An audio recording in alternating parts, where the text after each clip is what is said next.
So, hi, we'll discuss today different type of propulsion system. Uh, mostly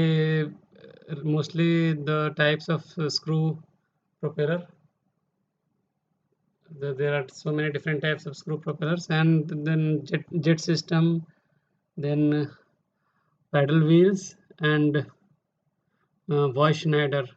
Those are little bit you can say they found some application, but rest others are uh, they were only in design. They did not had much application. तो fix pitch propeller से start करते हैं। Fix pitch propeller तुम लोग सबने देखा हुआ है और how does it work you know it. जो if you want to imagine a real one, if you enter our workshop and you turn towards right, you will see a propeller. The propeller is having no skew. It is a uh, single monoblock cast. Nothing can be dismantled from that part. This is a single piece construction. Similarly, one you will find in front of old academic building also. So they are all very old design monoblock propeller. They are not built up forms. तो fix pitch propeller जो है दो तरह के in general हैं। One is monoblock, the other one is built up. Built up में क्या होता था ओल्ड डेज में, when the machine and casting the equipments were not so big or not so advanced, तो बड़ा प्रोपेलर कास्ट करना was very difficult. Specially हमने देखा है कि blade is not a flat plate. It is having different angle with respect to any plane at any time. तो काफ़ी complex structure होता है ब्लेड का। तो एक बड़ा प्रोपेलर कास्ट करना and that too all blades are having different shape, फिर उसको मशीन करना इट इज़ वेरी डिफिकल्ट। तो क्या करते थे बड़ा प्रोपेलर बनाने में, ब्लेड्स अलग से कास्ट करते थे and then machine it and then bolt to the hub और बॉस। तो वो हो गया built up form.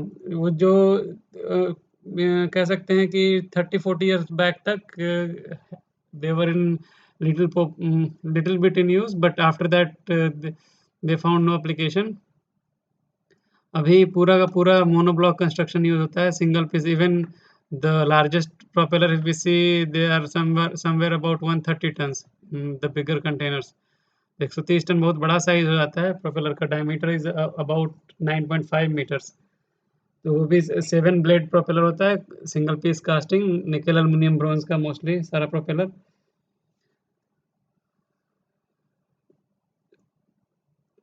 The size can be from a few kilograms to 130 tons, and the diameter also from a palm size to 10 meter diameter you can have.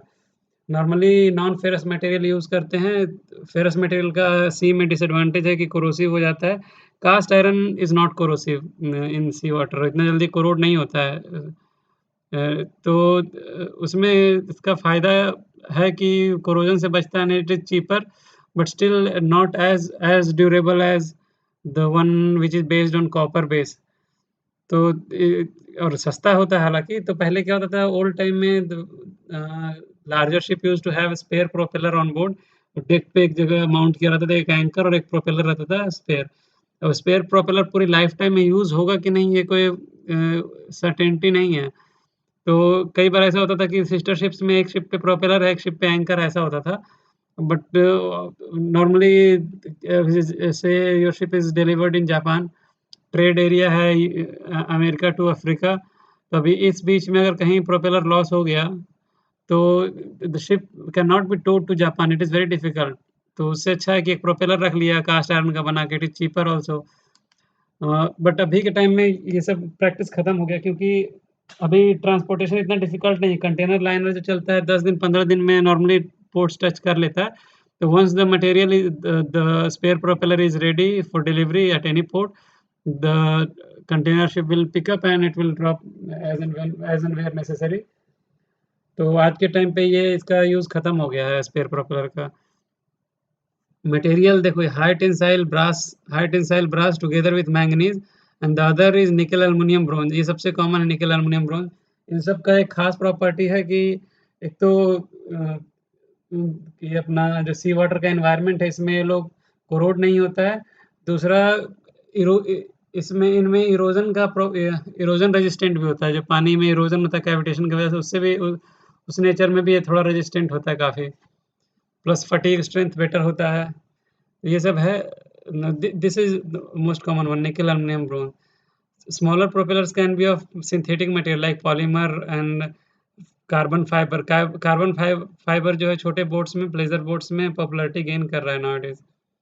Aluminium वाला जो होता है coated रहता है ऑक्साइड एंड अदर पेंट से, तो ये भी लाइफ बोट एंड ऑल में, लाइफ बोट, रेस्क्यू बोट, सब में एल्युमिनियम के प्रोपेलर रहते हैं। Stainless steel is very less in use, क्योंकि मशीनेबिलिटी स्टेनलेस स्टील का इतना अच्छा होता नहीं है। ब्लेड नंबर एक फैक्टर है कि कैसे सेलेक्ट करें। Blade numbers can be from 2 to 7। 2 होता है जो बहुत छोटे-छोटे बोट्स हैं उसमें रहेगा, तो उसमें डायमीटर थोड़ा ज़्यादा रखना पड़ेगा, अगर या फिर ब्लेड का साइज़ बहुत बड़ा रखना पड़ेगा। जो ब्लेड का एरिया है that will be very big, the area. 3 blade लगाएँगे तो भी बिग रखना पड़ेगा। जैसे देखते हैं हम एग्ज़ाम्पल में, ये देखो, ये 3 ब्लेड वाला, इसका ब्लेड का साइज़ देखो, this is very big as compared to the diameter of the blade. The blade size is very big.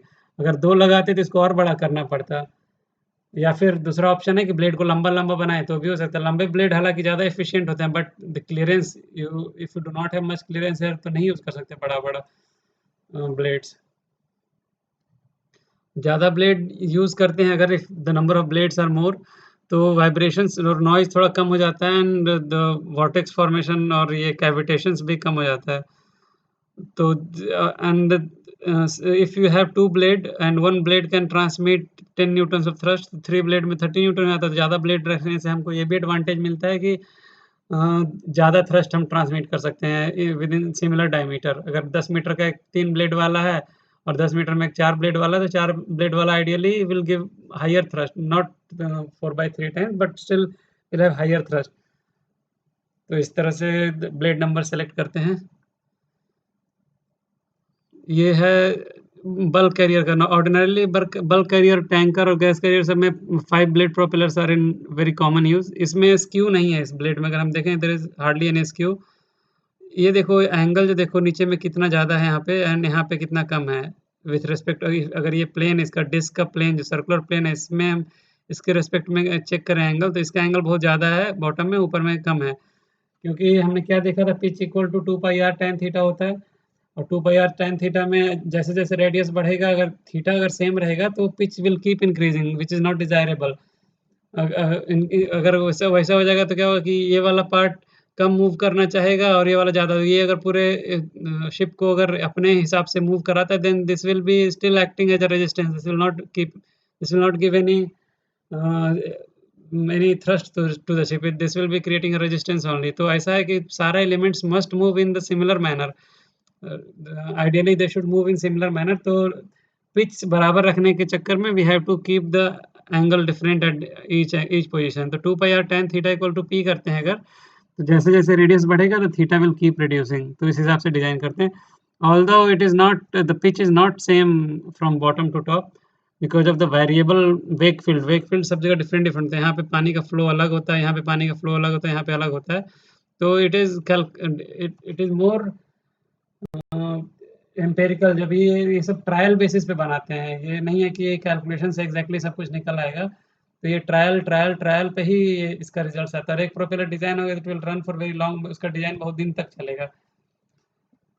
इसमें जो कैविटेशन होता है, कैविटेशन इस एरिया में प्रोमिनेंट होता है, ये टिप वाले एरिया में बहुत प्रोमिनेंट होता है, लीडिंग एज पे भी होता है कई बार।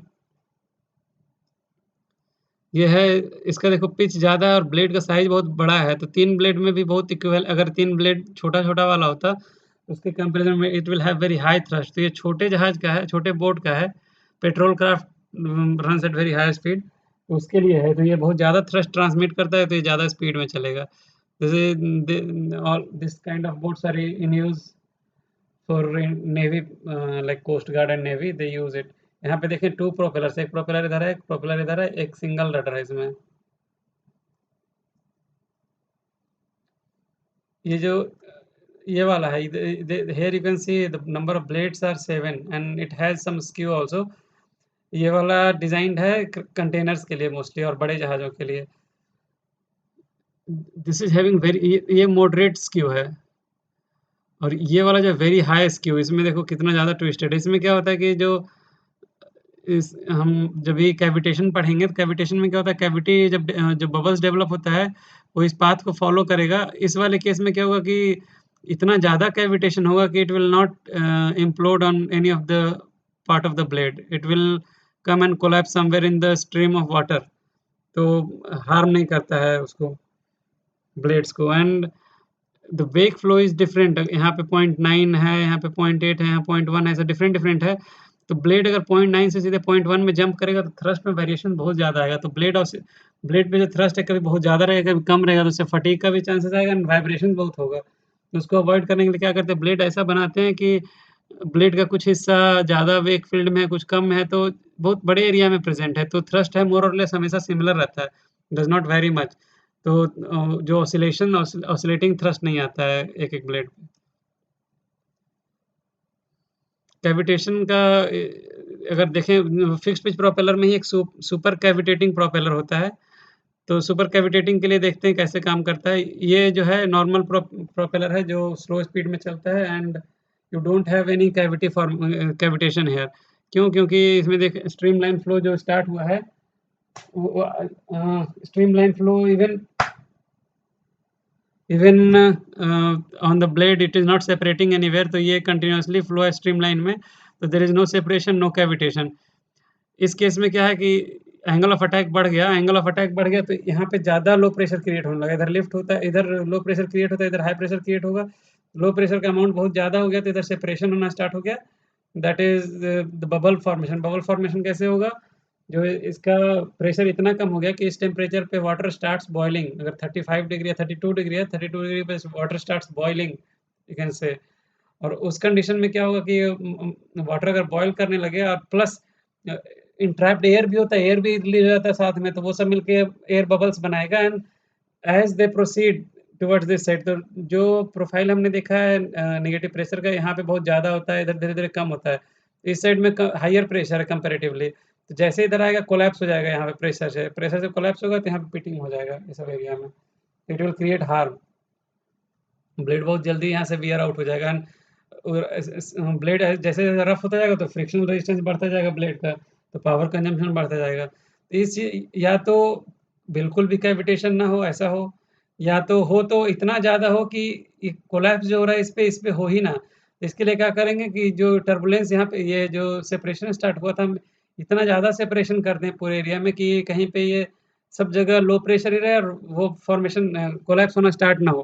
तो इसमें ये सुपर कैविटेटिंग प्रोपेलर में यही प्रिंसिपल यूज़ करते हैं। The cavitation starts from beginning and it keeps generating until the last point of the blade. और उसके बाद जब ये नॉर्मल जो स्लिप स्ट्रीम बोलते हैं, जो पानी का फ्लो है पीछे-पीछे, और वेक फ्लो, उसमें आके वो नॉर्मल प्रेशर हो जाता है पानी का, वहाँ पे आके कोलैप्स होता है। तो अगर इस एरिया में कोलैप्स होता है, it is not creating any harm, इसमें कोई प्रॉब्लम नहीं है। ये पानी में ही खाली कोलैप्स होगा तो इधर कुछ हार्म नहीं। हालाँकि इससे थ्रस्ट कम हो जाता है क्योंकि यहाँ पे जैसे ही एयर फॉर्मेशन स्टार्ट होता है तो वैक्यूम लॉस होने लगता है। वैक्यूम लॉस होने लगता है तो हमारा एफिशिएंसी कम होने लगेगा प्रोपेलर का। But the life is saved. ये हाई स्पीड में भी चलेगा तो कोई इश्यू नहीं है। तो पहला जो था ये वाला, here we see this one, ये वाला मॉडरेटली स्क्यूड है ये सब। नहीं, ये स्क्यूड नहीं है, सॉरी। ये वाला मॉडरेटली स्क्यूड है, ये हाईली स्क्यूड है। ये हो गया। इसमें ये देखें, ये वाला नॉन कैविटेटिंग, ये partially cavitating and this one is super cavitating. अभी सीपीपी आ गया। CPP is controllable pitch propeller. देखा नहीं होगा परहैप्स, बट ये आज के टाइम पे स्पेशली स्मॉलर क्राफ्ट में like tug boats, offshore vessels, bow thrusters, stern thrusters and passenger ships, इन सब में ये कॉमन है। वो कार्गो शिप्स में it has not gained much popularity yet क्योंकि इसका डिज़ाइन थोड़ा कॉम्प्लेक्स है और कार्गो शिप्स का नॉर्मली पोर्ट अप्रोचेस कम होता है। महीने में 1 दिन या 15 दिन में 1 दिन है तो इनको ज़्यादा फ़र्क नहीं पड़ता मैनूवरिंग में। But those ships which are doing frequent manoeuvring like bunker barge, उसको हर दिन 2 जहाज़ को जाके अगर बंकर देना है तो उसको इतना मैनूवरिंग करना है, तो they must have precise control over on the propeller और इंजन और प्रोपल्शन सिस्टम, तो उनमें वो लोग सीपीपी यूज़ करते हैं। टग बोट को प्रिसाइज़ कंट्रोल करना होता है बर्थिंग में बड़े जहाज़ को, तो उसमें सीपीपी रहेगा। सीपीपी में क्या होता है, अगर देखें डिज़ाइन से, पहले फ़ोटो देखते हैं। ये जो प्रोपेलर है, this the blades can turn simultaneously, all will turn simultaneously. अगर ये 5 डिग्री टर्न करेगा से क्लॉकवाइज़, तो all will turn 5 degree clockwise. तो जैसे-जैसे ये टर्न करेगा अपने एक्सिस पे, the pitch will keep increasing. तो ऐसा भी कर सकते हैं कि engine is running at fixed speed at full RPM and it is not creating any thrust.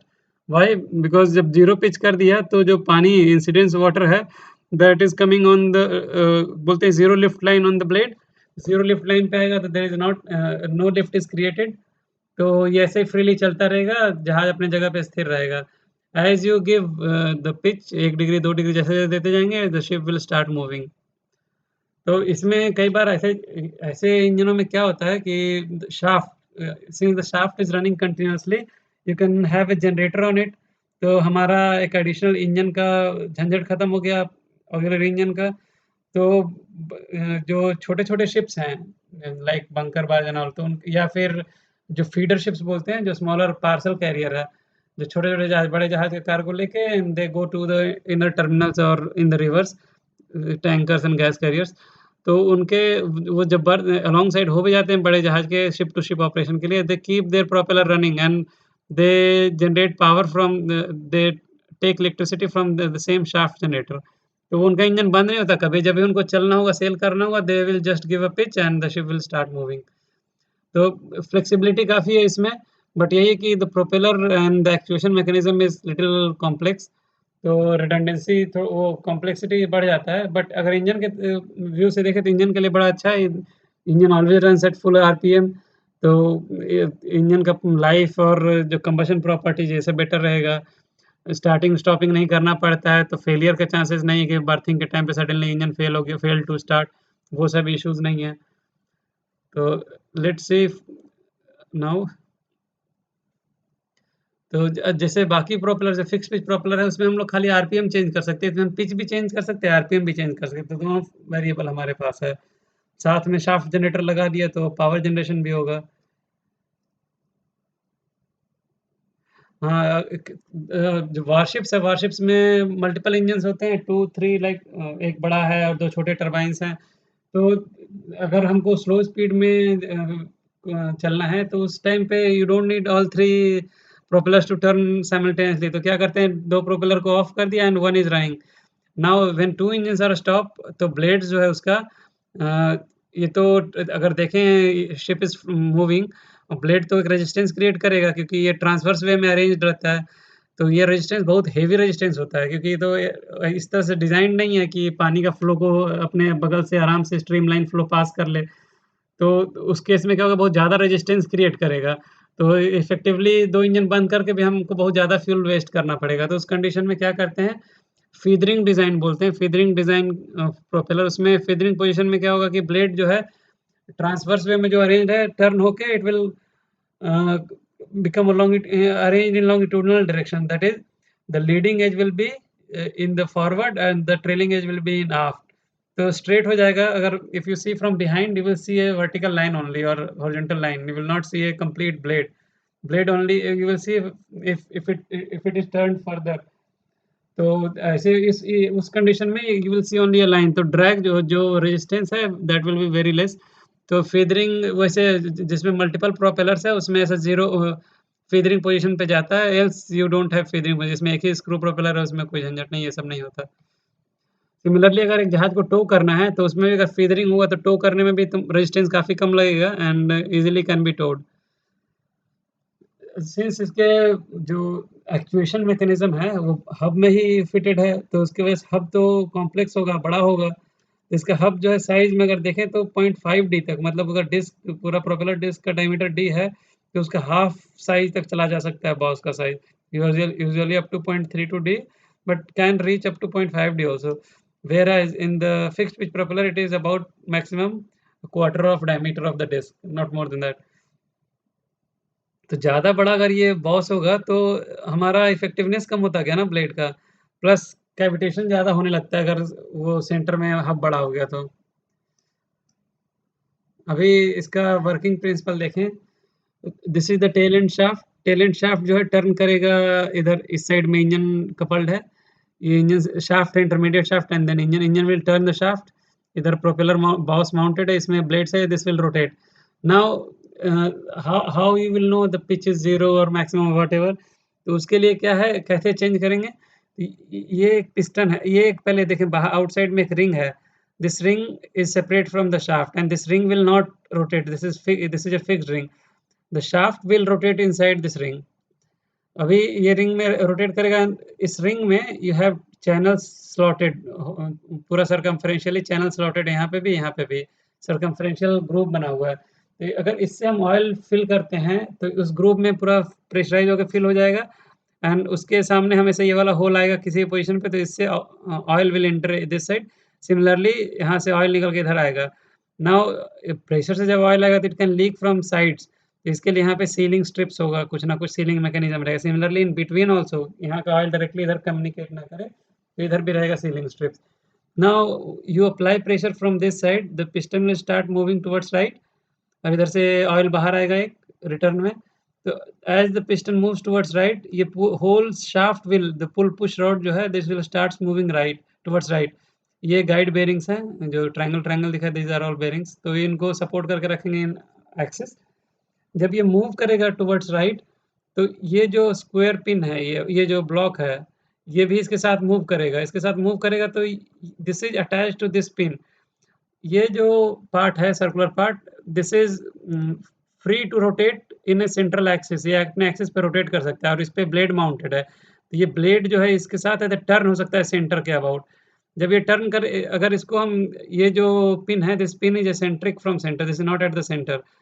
तो जैसे सिलाई मशीन का हैंडल जो व्हील होता है उसको हम पकड़ के घुमाते हैं या कोई चक्का घुमाते हैं, उसमें एक हैंडल लगा होता है एसेंट्रिक पोजीशन पे, उसको हम पुश करते हैं एंड इट टर्न्स। सिमिलरली यहाँ पे ये पिन है, at this pin you will see this square block is fitted in, इसमें पिन घुसा रहता है एंड व्हेन यू पुल और पुश द रॉड, ये जो स्क्वायर ब्लॉक है, दिस विल पुश और pull this pin, subsequently this blade will turn. जब ये टर्न होगा तो this also will have invert towards centre और आउटवर्डली मूवमेंट, तो उसको अकोमोडेट करने के लिए you have a cut slot here, slotted यहाँ पे बना हुआ गाइड, इसमें ये it can move in this direction also. तो सिंपल डिजाइन रहता है, ज्यादा कुछ नहीं, बट इसमें हाँ फीडबैक इज वेरी इंपॉर्टेंट। ये कितना मूव किया हमने, यहाँ ऊपर से दिया कि हम थोड़ी देर 5 मिनट खोल के रखेंगे और प्रेशराइज करके रखेंगे तो हमको पता है 10 डिग्री टर्न होता है। Will it always be the case? No. तो ऑयल का प्रेशर डिफरेंट रहता है, बाहर का कंडीशन डिफरेंट है, फिल्टर का कंडीशन डिफरेंट है, पंप का कंडीशन डिफरेंट है, तो it may not turn to the same desired angle in same time. तो उसके लिए क्या, you must have a feedback system. जैसे स्टीयरिंग में क्या है, स्टीयरिंग में हम 35 डिग्री अगर घुमाना होता है तो ऊपर से कमांड देते हैं, नीचे हंटिंग गियर और जो टेलीमोटर रिसीवर है वो उसका एरर मेजर करता रहता है, as soon as error become zero it stops pumping oil. Similarly इस केस में भी क्या है, अगर हमने 10 डिग्री पिच दिया है तो 10 डिग्री पिच दिया तो इट स्टार्ट्स मूविंग। ये कहते हैं ना, कैसे इसमें एक सेंसर होगा, इसका मूवमेंट, जैसे ये स्पिंडल का मूवमेंट हम रीड कर सकते हैं, इसका मूवमेंट रीड करने के लिए एक सेंसर होगा और वो सेंसर हमको बताएगा कि it has turn to 10 degree and you need to stop the oil. तो ये सब एक कंट्रोल सिस्टम है, पीआईडी सिस्टम, और you can say proportional system itself. But इतना ही अकेले ही इट विल मैनेज एंड जितना हम देंगे कमांड उतना ही। So there will be two system, one is to control the pitch and accordingly that will be part of control system, वो फीडबैक देगा एक्चुएशन सिस्टम को, अकॉर्डिंगली एरर क्रिएट होगा and error के हिसाब से इट विल एक्ट। बट दूसरा system होना चाहिए देखने वाला कि how much it has turn. अगर कंट्रोल सिस्टम फेल किया तो हमको तो पता चलना चाहिए, that will be independent of it. तो एक खाली जैसे स्टीयरिंग गियर में कैसा था, रडर एंगल इंडिकेटर अलग है और टेलीमोटर रिसीवर और ये सब पार्ट अलग है।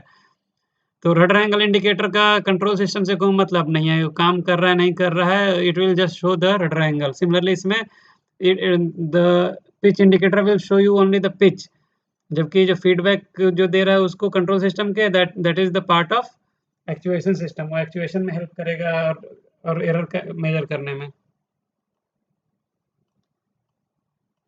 फीदरिंग के टाइम पे क्या होगा, this part will turn to this side, the trailing part will come to this side, तो ये लॉन्गिट्यूडनल डायरेक्शन में अरेंज हो जाएगा एंड फिर वो कुछ प्रॉब्लम नहीं हो, कुछ रेजिस्टेंस नहीं क्रिएट करेगा। डक्टेड प्रोपेलर देखा नहीं होगा तो सुना होगा कम से कम, कॉट नोजल और ये सब। कॉट नोजल बेसिकली क्या है, इसमें एक डक्ट है और कैन से नोजल। इसका डिज़ाइन जो है, इसका भी डिज़ाइन हाइड्रोडायनामिक शेप का होता है। इसमें ब्लेड है, इसका एसेंशियली 2 पार्ट हो गया, एक डक्ट हो गया और एक प्रोपेलर हो गया। तो इसका ये देखें, अगर हम ये डिज़ाइन डिफरेंट है, this side it has different design, this side it has different, but in this case the design is more और लेस सेम। इसमें डिफरेंट डिज़ाइन, इसमें डिफरेंट डिज़ाइन, डिस्कस करेंगे कैसे-कैसे क्या है। इसमें क्या होता है, बाकी प्रोपेलर को अगर हम अगर नॉर्मल फिक्स्ड पिच प्रोपेलर है, उसका आरपीएम बहुत ज़्यादा बढ़ा दें तो क्या होगा कि जो पानी है सेंट्रीफ्यूगल फ़ोर्स की वज़ह से बहुत दूर-दूर थ्रो हो जाएगा and the propeller efficiency starts to drop. पर अगर हम उसको कंटेन करने के लिए अगर एक नोजल केसिंग लगा दें, this duct like is like a casing, अगर एक केसिंग लगा दें तो पानी उसी के अंदर रहेगा and it will give you more thrust, specially when if the ship is not moving, ship is stand still and you give full RPM, तो उसमें बहुत ज़्यादा थ्रस्ट नहीं मिलता है हमको, पानी इधर-उधर सेपरेट हो जाता है टर्बुलेंस से। तो अब टग बोट का अगर हम देखें, टग बोट का क्या है कि जब शिप को पुल करता है तो it is not moving much. जहाज जब अलोंग साइड रहता है तो अपना बस फ़ोर्स लगाता रहता है, approximately having no velocity, no speed. तो उस समय पे उसका प्रोपेलर का एफिशिएंसी बहुत कम हो जाएगा, तो अगर नोजल नहीं रहेगा तो इसके लिए उसमें नोजल रहता है। तो 50% ऑफ द थ्रस्ट, यहाँ पे you can see the duct generally contributes some 50% of the propulsor total thrust at 0 ship speed, termed as bollard pull condition. Bollard pull में क्या होता है, बोलार्ड पुल एक टर्म है that is used to specify the total pulling power of a tugboat.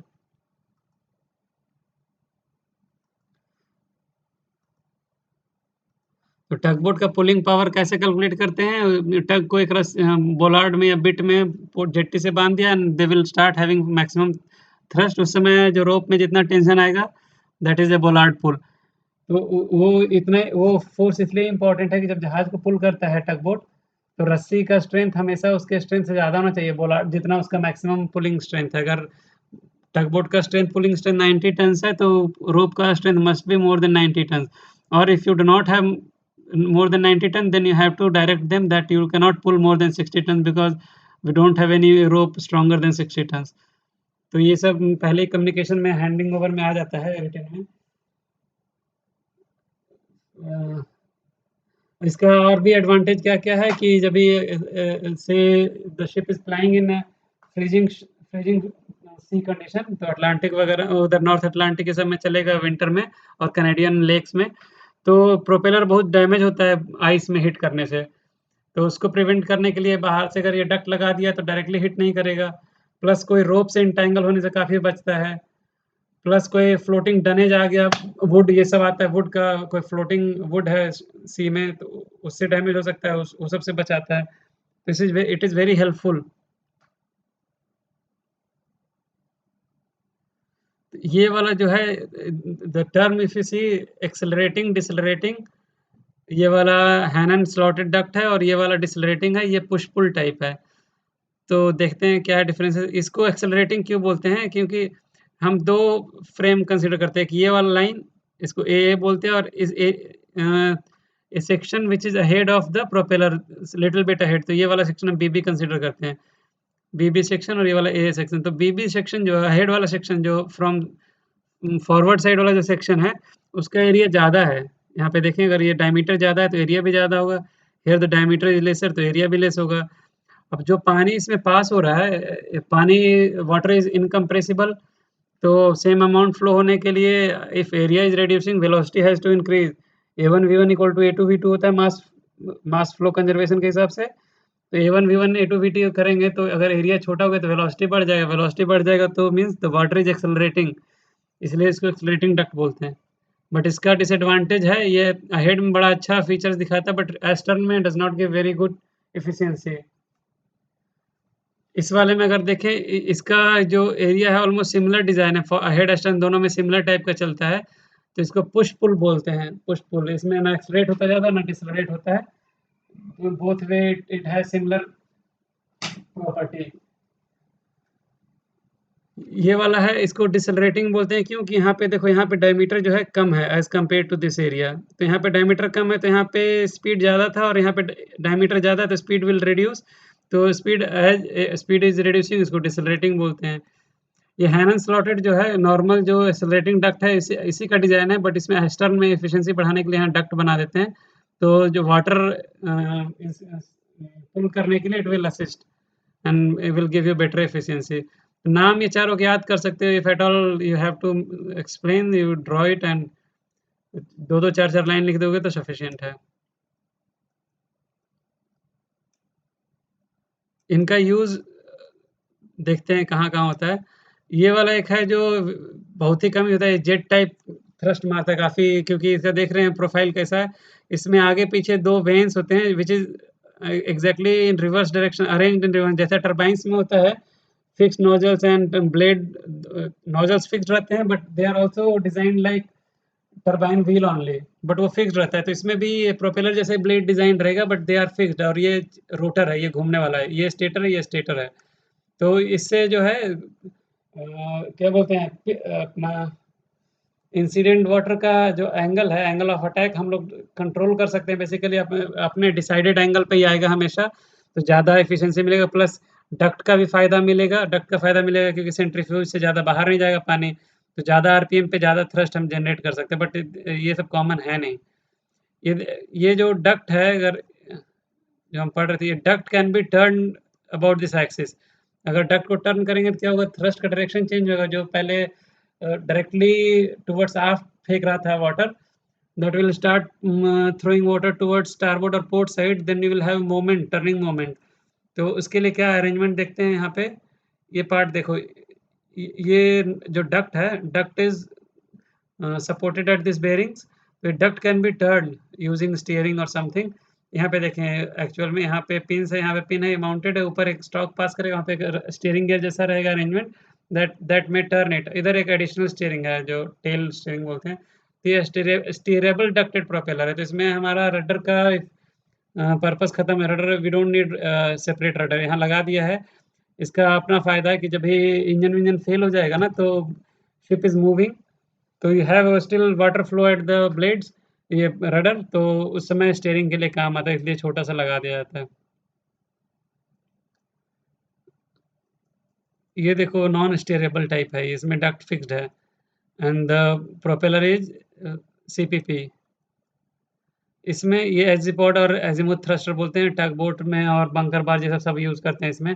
इसमें 2 तरह का arrangement होता है, इसमें या तो मोटर माउंटेड रहेगा, या फिर एक वर्टिकल शाफ्ट यहाँ से आएगा, और इधर एक शाफ्ट रहेगा परपेंडिकुलर पे बेवल गियर से अरेंज, और ऊपर से टर्न करेगा तो यहाँ ब्लेड भी टर्न करेगा, स्पीड ऊपर से हम एडजस्ट कर सकते हैं। जो जो मोटर वाला रहता है वो सीपीपी रहता है मोस्टली, यहाँ पे blade can the pitch can be adjusted. ये this complete assembly can be rotated 360 degree, port starboard any way it can be turned, और थ्रस्ट का डायरेक्शन और एनीथिंग। ये ऑफशोर वेसल्स जो है, ये सब यही यूज़ करते हैं, एकदम प्रिसाइज़ली अपना पोज़ीशन फिक्स करके रख सकते हैं। This complete as a hanging assembly can turn, tug boat में भी ऐसे ही रहता है mostly. And this complete assembly, यहाँ जो सर्कुलर दिख रहा है ना, this can be taken out like as it is here, पूरा ऊपर से निकाल सकते हैं हम सीधे-सीधे डेक से। सब में मोस्टली ऐसा अरेंजमेंट होता है, स्पेशली स्मॉलर वेसल्स में।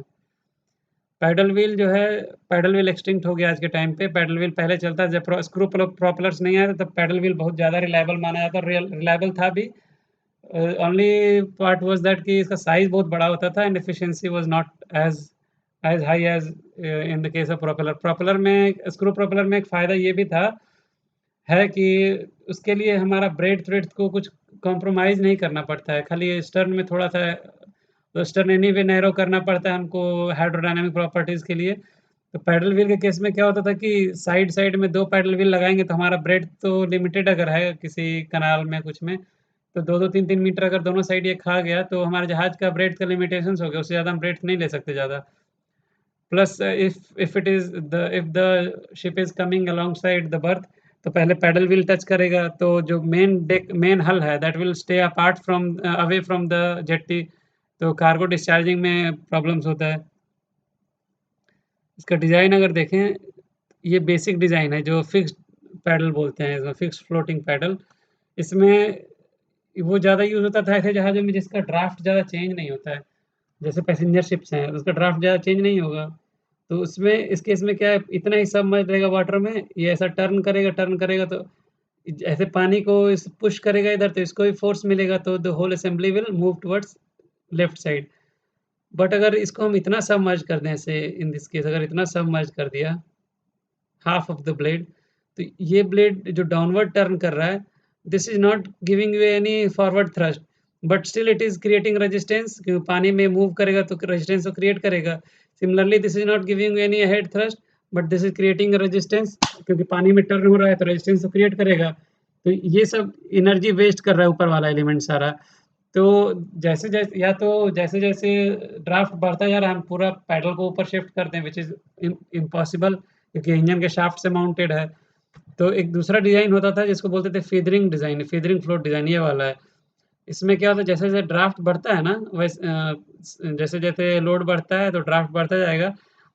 तो ये वाला जो है, ये part this linkage this is controlled by float. जैसे-जैसे पानी के अंदर जाएगा जहाज, ये वाला मूव करता जाएगा पोजीशन, सो एज़ कि ये जब टर्न करेगा तो this comes into the water straight.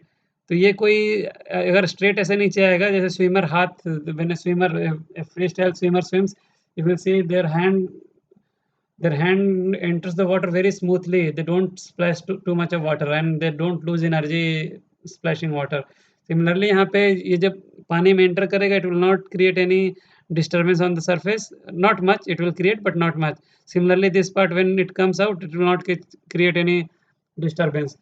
तो ये इस तरह से जैसे-जैसे ड्राफ्ट बढ़ता है उस हिसाब से एडजस्ट करते जाता है। तो इसको फेदरिंग फ्लोट डिज़ाइन बोलते हैं। हालाँकि ये डिज़ाइन ज़्यादा कॉम्प्लिकेटेड हो जाता है, और ये देखो अगर शिप साइड है, port side, if this is the port side,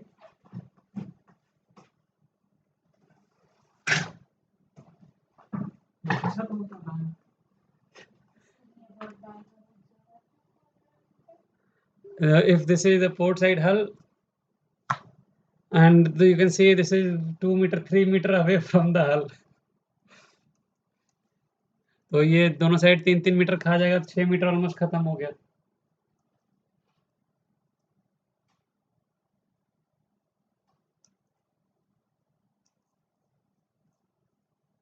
vertical axis propeller इसमें है वॉयड स्नाइडर है, क्रिस्टन बोइंग है।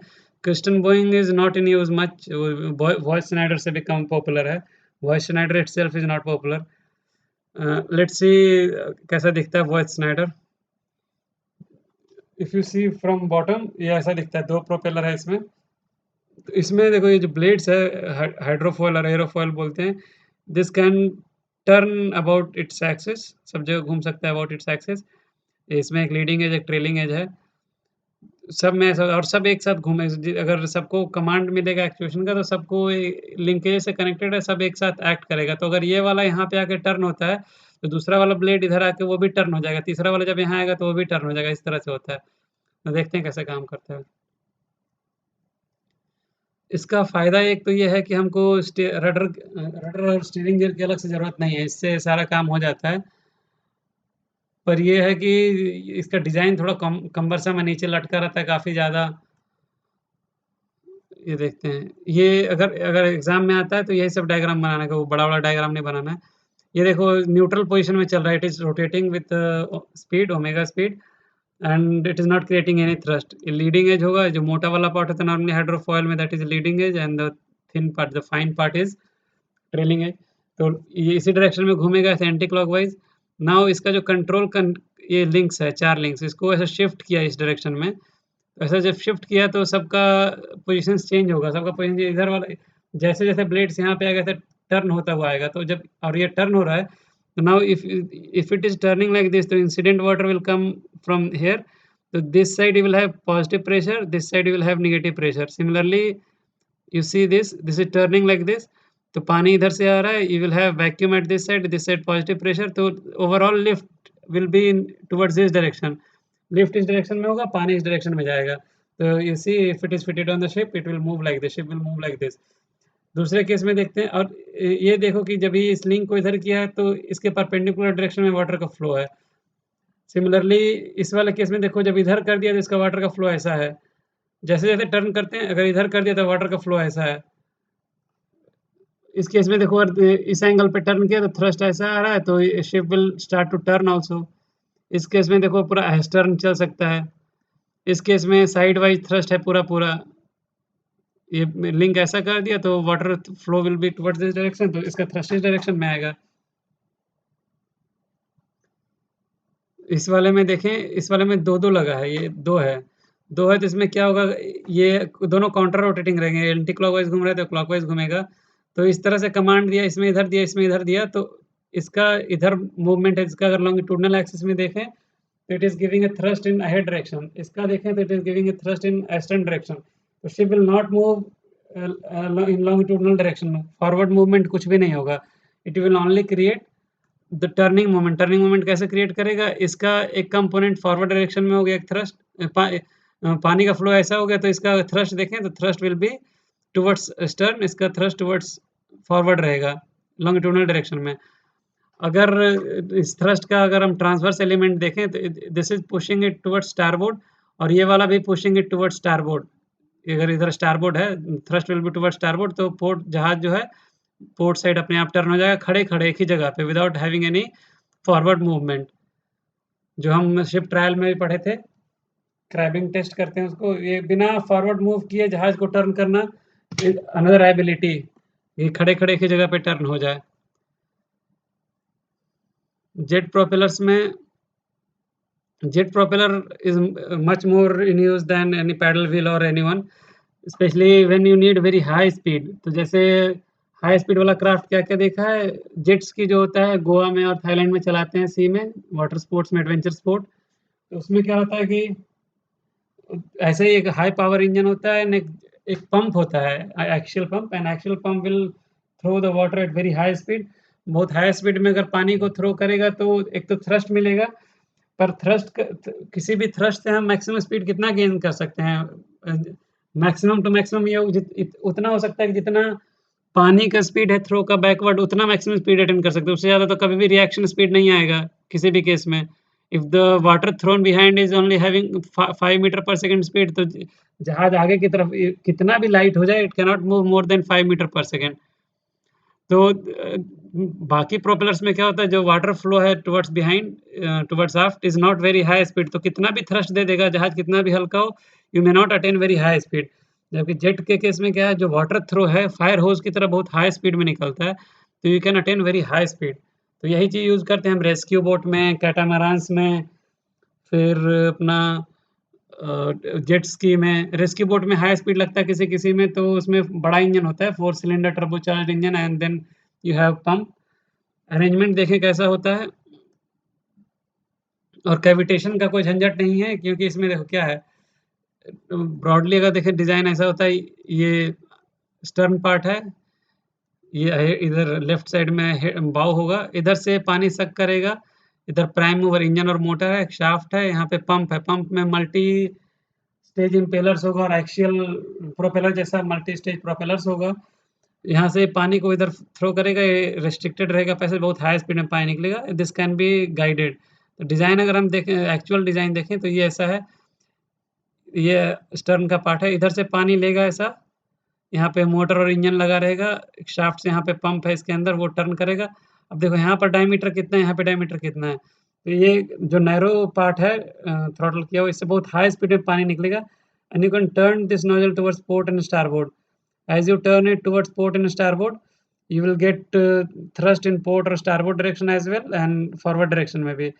रिवर्स करने के लिए क्या करते हैं, ये जो बकेट है, विच इज़ डिज़ाइंड, ये देखो ये बीच में एक शेप देख सकते हो, इट इज़ मोर और less designed like main hip.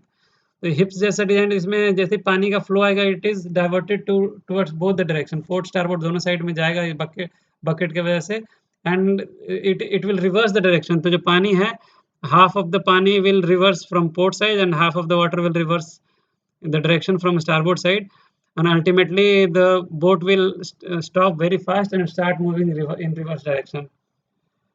तो ये बहुत मशीन इसमें ज़्यादा है but design is simple and you don't need separate rudder, सब कुछ इसी में हो जाता है।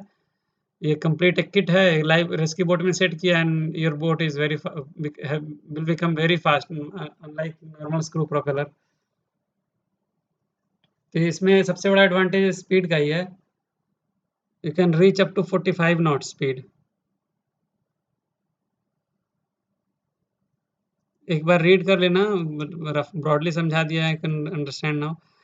Besides them, there are other propellers which has gained very less popularity. जैसे VPP है, variable pitch propeller. Variable pitch propeller is not controllable pitch propeller. Controllable जो CPP है, you can change the pitch any time while in operation. जबकि VPP में क्या है, जब dry dock ये सब में जाते हैं and your ship has turned very old, engine can not give you equivalent power for that propeller, तो हम पिच कम करना चाहते हैं इंजन का ओवरलोडिंग कम करने के लिए। तो पिच कम करना ऐसे कैसे, जो जैसे बिल्ट अप प्रोपेलर्स थे, बिल्ट अप वाला जो डिज़ाइन था उसमें स्क्रू खोल के you can turn it little bit, you can change the pitch angle by may be 5 degree और 2 डिग्री लाइक दैट, बट ज़्यादा नहीं कर सकते। तो फिक्स्ड पिच ये CPP भी नहीं है और FPP भी नहीं है, बीच का डिज़ाइन है, but the pitch can be changed only in dry docks. Mavis duct में क्या होता है, जैसे ऊपर हमने देखा था एक नोजल वाला, इसमें गाइड वेन था आगे।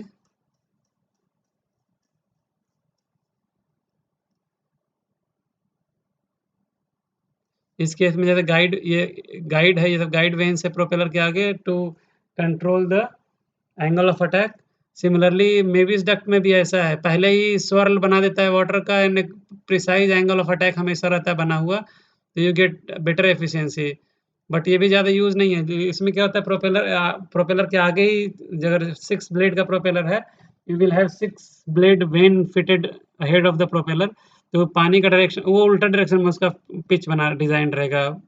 अगर प्रोपेलर अगर से ट्विस्टेड है टुवर्ड्स लेफ्ट, तो वो टुवर्ड्स राइट ट्विस्टेड रहेगा, ऐसा कह सकते हैं। But not in much use.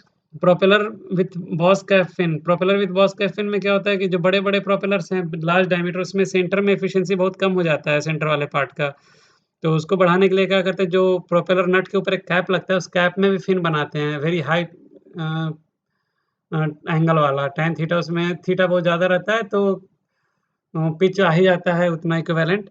And समझ लो कि एक टैंडम प्रोपेलर हो गया, एक बड़े प्रोपेलर के पीछे एक छोटा प्रोपेलर सीरीज में लगा हुआ है। ये जो है एफिशिएंसी इतना बढ़ा देता है कि you can save fuel up to 3 to 5%, जो बड़े-बड़े कंटेनर शिप्स हैं उसमें। तो बड़ा container ship usually consume 200 tons per day, उसमें अगर 3% बचा लिया तो 6 टन डेली का बच गया, व्हिच इज़ ह्यूज अमाउंट। एज़ीमुथ और एज़ीपोड और पॉडेड प्रोपेलर्स ऊपर देखा था, जो which can turn around its axis 360 degree. Tandem propellers में क्या होता है कि वैसे जहाज जिनमें कि the clearance above the shaft is very less, तो उसमें क्या करते हैं, प्रोपेलर का डायमीटर बहुत ज़्यादा नहीं लगा सकते, तो क्या करते हैं, एक ही शाफ्ट में 2 या 3 प्रोपेलर लगा दिए सिमिलर साइज़ के। They will all run in same direction और सेम डायरेक्शन में चलेगा एंड सिमिलर फ्लो वाटर का रहेगा, टोटल थ्रस्ट ज़्यादा देगा 3 प्रोपेलर्स की वजह से। काउंटर रोटेटिंग में क्या है कि you have two propeller mounted on single axis, one is turning clockwise then other is turning anti-clockwise। ऐसा हेलीकॉप्टर्स में बहुत कॉमन है, जहाज में तो practically I have never seen, but ये डिज़ाइन है। एक है magneto hydrodynamic propulsion system. Magneto hydrodynamic theoretically it sounds very nice, but ये प्रैक्टिकली इसका कोई यूज़ नहीं है क्योंकि एफिशिएंसी नहीं है इसमें। If you go to library will find a book named as Yamato, green colour book है। उसमें क्या है कि यू हैव अ टनल, जैसे बाउ थ्रस्टर का टनल होता है वैसे एक टनल रहता है लॉन्गिट्यूडिनल डायरेक्शन में अरेंज। उस टनल के पोर्ट स्टारबोर्ड साइड में 2 पोल लगा दिए, मैग्नेटिक पोल, इलेक्ट्रोमैग्नेटिक पोल्स, तो एक मैग्नेटिक फील्ड क्रिएट हो गया।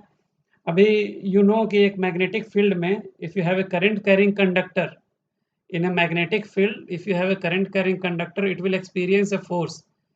फोर्स का अमाउंट कितना होता है, ILB sin थीटा। ये तो पढ़ा था +2 में, ILB sin थीटा, मैग्नेटिज्म में पढ़ा होगा। तो जैसे-जैसे जैसे करंट अमाउंट बढ़ता जाएगा, फोर्स बढ़ता जाएगा, length of conductor is also important and magnetic field.